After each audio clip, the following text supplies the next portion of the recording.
என்னன்னா கைஸ், அன்றைக்கி நான் சொல்லியிருந்தேன், இந்த மாதிரி எதனா கண்டென்ட் இருந்தால் சொல்லுங்கடா, வீடியோவாக பண்ணலாம் அப்படின்னு. அதுக்கு ஒரு தம்பி சொல்லிக்கிறான், ப்ரோ விசுவாசத்தை பற்றி கொஞ்சம் சொல்லுங்கள் ப்ரோ அப்படின்னு. இது சிரிக்கிற விஷயம் இல்லை, கொஞ்சம் சீரியஸான விஷயந்தான்.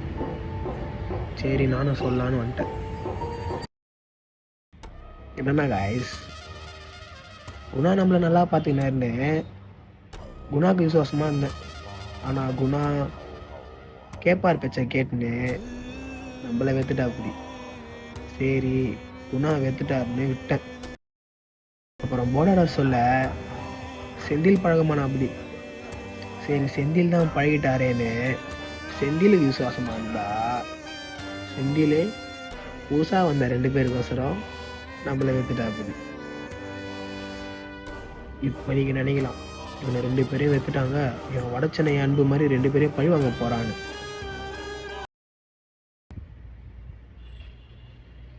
ஆனால் அதான் இல்லை என் விசுவாசம்.